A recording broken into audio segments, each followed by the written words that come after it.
Okay, I'm back with you. I'm going to read from a passage in Mark chapter 5. I might have maybe have already done this at one time, but I feel like that maybe I could do a repeat and something that no doubt will come out to be a little bit different. In Mark chapter 5, this is where we read the story about the legion and how that the man had devils in him. And Jesus had went to this man and he had relieved him of all of them devils. And in verse 19 is where I want to look at. There's a lot more I can go read. And I'll let y'all decide if y'all want to go read that. But verse 19 is my focus verse for tonight. Listen at this. Let me just start back up in verse 18 to get the context correct. And when he was come into the ship, he that had been possessed with the devil prayed him that he might be with him. This man did not want Jesus to leave. He wanted to go with Jesus. He wanted to stay with Jesus.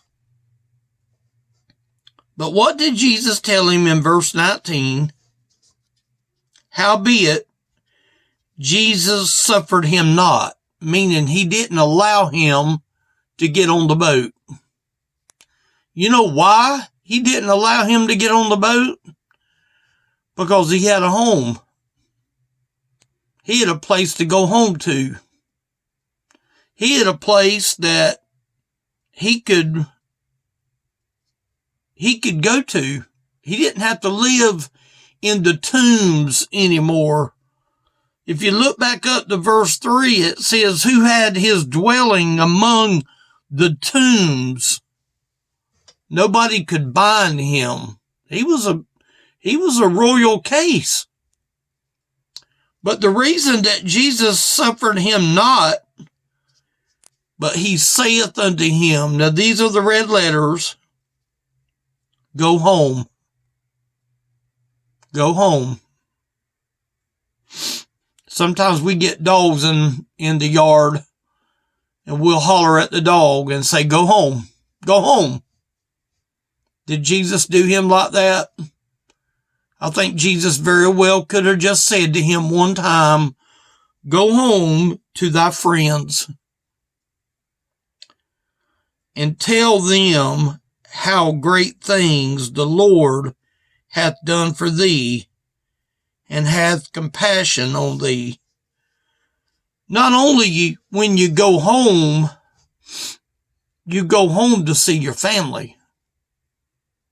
But Jesus told him here, go home to thy friends.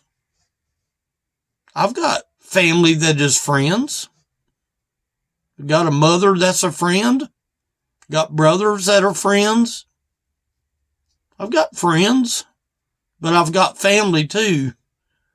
Jesus didn't say anything about the family, but he said, go home to thy friends and tell them how great things the Lord hath done for thee and hath compassion on thee. Let me ask you a question. What things has the Lord done for you? What things has the Lord done for you? I think the first thing that he gave to this man right here is he gave him salvation. Now, it doesn't spell it out. He was no doubt possessed with the devil, and they began to pray him to depart out of their coast. And when he was come into the ship, he had been possessed with the devil, prayed him that he might be with him. This is talking about the Lord now. Did Jesus give him salvation?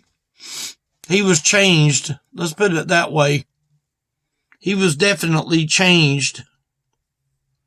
He was at peace. Think of somebody that lived in the graveyard. You know, every graveyard I've ever went to is a lonely place. I went to one not too awful long ago. It's lonely. You don't hear much talking. You hear the wind blowing. You see the trees blowing. You hear the wind howling. You wonder if anybody is in the graveyard watching you. This man here is at peace. He's no longer having to live in a graveyard. He's got a clear mind. There was a verse up here where it talked about his mind. If you go up to verse number 15, and they came to Jesus and see him that was possessed with the devil and had the legion sitting and clothed and in his right mind. And they were afraid, meaning the ones that knew how he was afraid when they saw him sitting. That's something that generally a devil won't do, is to be sitting. Usually he's going to be pretty active. But this man right here was sitting and in his right mind. He was in his right mind.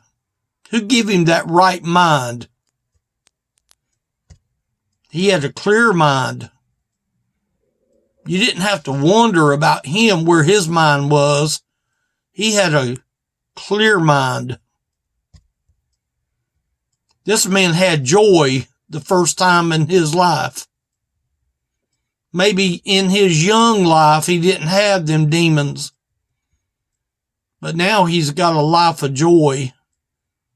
Because see, now he told him to go home to thy friends. He's going back to his normal lifestyle. You know what else he's going to witness in these next few days when he gets home? He's going to witness contentment that he never had. He's going to witness contentment. How many people do you know is contented today? I don't know of many. There's not many people that is contented. You know what else he's going to have? He's going to have new speech. You know why I know he's going to have new speech? Because if you look down at the verse we didn't read, the Bible says, and he departed and began to publish. What was he publishing? All the things that the Lord had done for him. All the things of salvation and him being at peace. And his clear-minded thinking and his joy that he had and his contentment. It takes new speech to have salvation and to have a peaceful mind and a clear mind.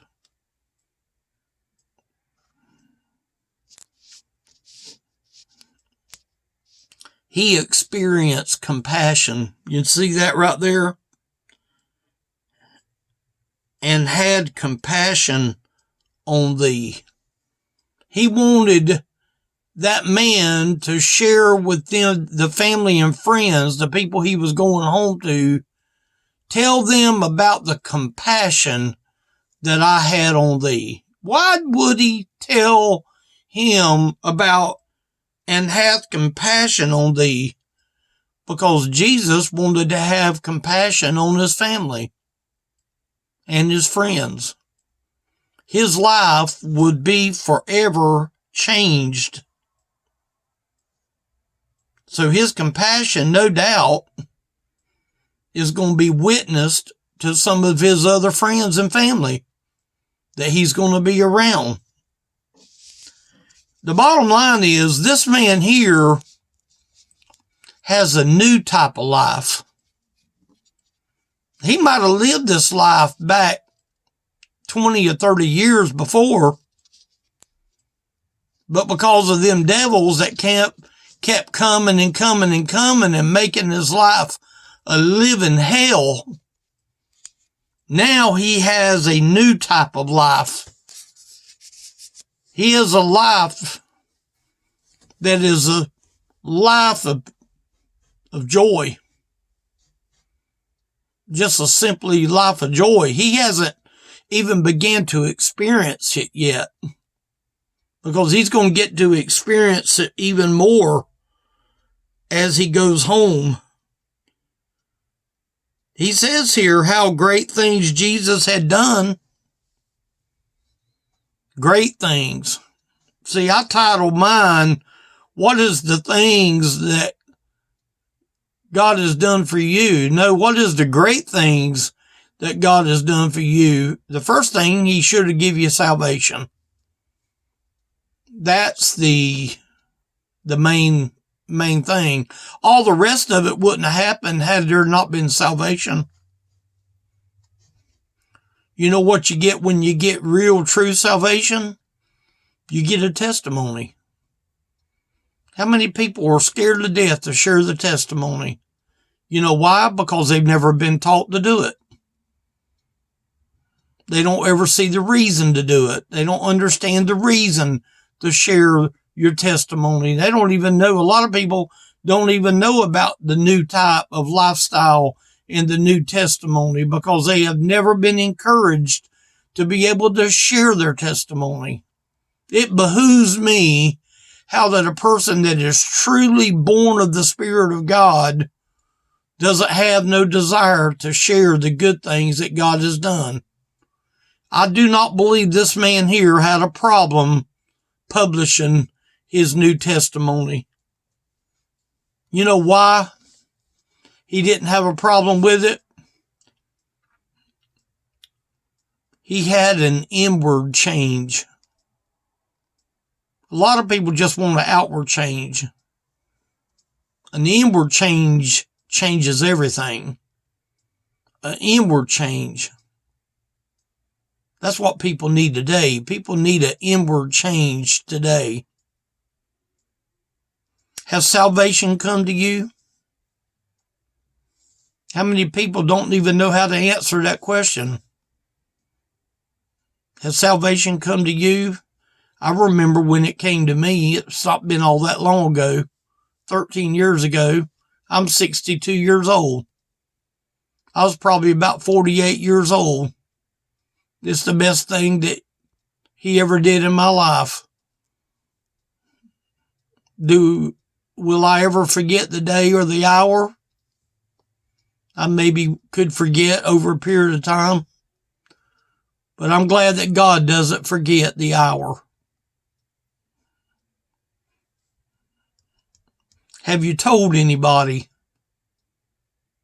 This man here published what happened to him. He was all for going out and publishing it. He wanted to go with Jesus. But Jesus told him, no, go home. Go home to your family and friends. Go home to people that you know. Go and tell your friends of the stuff that I have done for you. Have you told anybody? You know, a lot of people don't know how to begin. But you know what? If you ask me to explain the original Kentucky Fried Chicken, I believe I could give you a pretty good idea of what it'll taste like. I'll tell you this.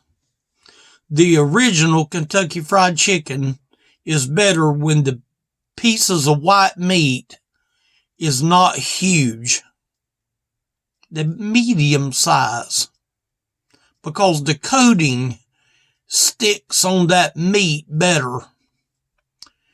The coating is salted just right.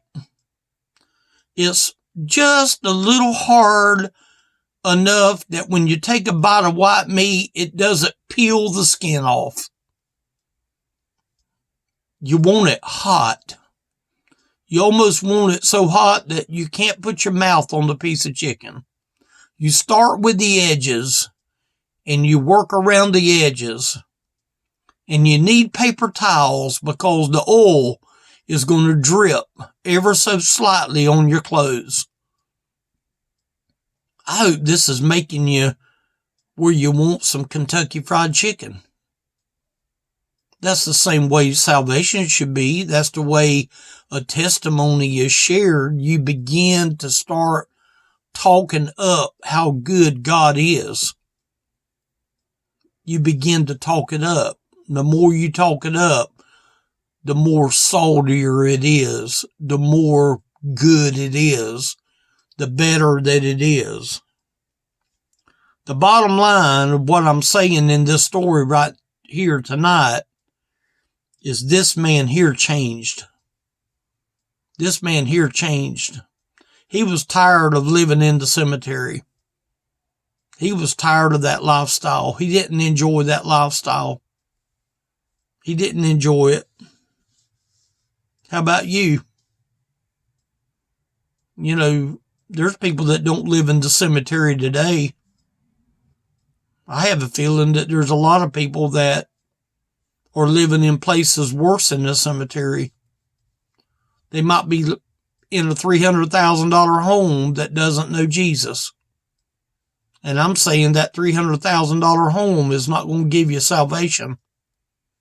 You might as well say you're living in a cemetery, living in a $300,000 home if you don't know Jesus. How about you? His life affected his home and his family. His life, the change in his life affected his home. It affected his family that was there in the home. And you know who else it affected? It affected his friends. And you know what? You need to ask yourself a question. If you're listening to this message, is there something salty about your testimony? Is there something good about your testimony? Is there something acceptable about your testimony? You know, when KFC takes that chicken out of the oven, there's times I'm able to see up in that oven, and you can almost go in there and literally smell that chicken when they take it out of that hot oven. And they got a whole pan full of it. Just a whole pan full of that chicken. And you just want to just take one of them little barrels, them paper containers, and you just want to fill it full. Just fill it full. And bring it home with you. That's the kind of testimony that you need. That's the kind of testimony the world needs. You want to change the world with your testimony? How about going down to KFC and checking out how they make chicken? And maybe your testimony can turn into a good recipe. ElderlyMinistry.com is the website. On my YouTube page up there at the top, you will see Elderly Ministry and you will see the phone number. And you're welcome to call that number anytime. You need to leave a message if you do. And then I will return your call. Just make sure that you have that salted testimony. And it starts with the pan of salvation. That's where it starts. I hope you know him today. For whosoever shall call on the name of the Lord shall be saved. That's your part that you have to do. Thank y'all for watching.